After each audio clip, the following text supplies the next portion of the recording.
નમસ્કાર મિત્રો, આજનો અભિવ્યક્તિનો વિષય છે આંતરરાષ્ટ્રીય મહિલા દિવસ અને હું છું આપનો વ્યક્ત કરતા પુનિત ઠક્કર.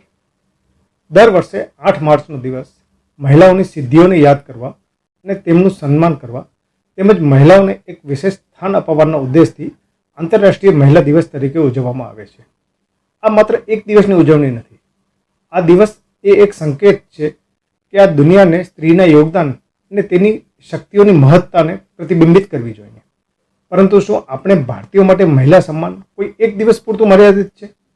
ભારત તો એક એવો દેશ છે જેની સંસ્કૃતિના મૂળમાં જ સ્ત્રી શક્તિનું મહિમાગાન છે. આપણા હજારો વર્ષ પહેલાં લખાયેલા ગ્રંથ મનુસ્મૃતિમાં ઉલ્લેખ છે, યત્ર નાર્યસ્તુ પૂજ્યંતે રમંતે તત્ર દેવતા. જ્યાં સ્ત્રીઓની પૂજા થાય છે ત્યાં દેવતાઓ નિવાસ કરે છે. ભારતના લગભગ બધા જ તહેવારો સાથે સ્ત્રી શક્તિનું મહત્વ જોડાયેલું છે.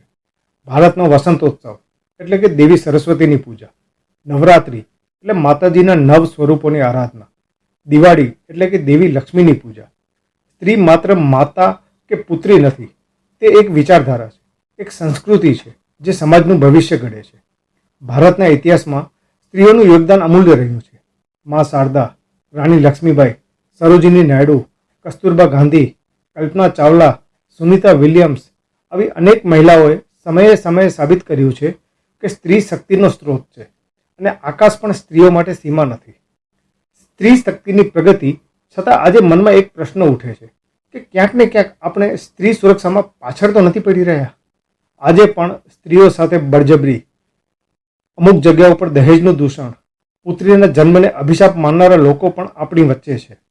તો બીજી તરફ કેટલીક સ્ત્રીઓ પણ તેમને મળેલા કાયદાકીય રક્ષણની કલમનો પુરુષો વિરુદ્ધ દુરુપયોગ કરતી જોવા મળે છે.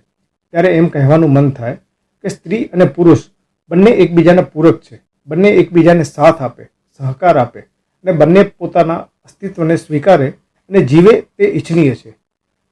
આજના આ દિવસે કવિયત્રી સુભદ્રા કુમારી ચૌહાણની 2 પંક્તિઓ સાથે મારી અભિવ્યક્તિ પૂર્ણ કરીશ.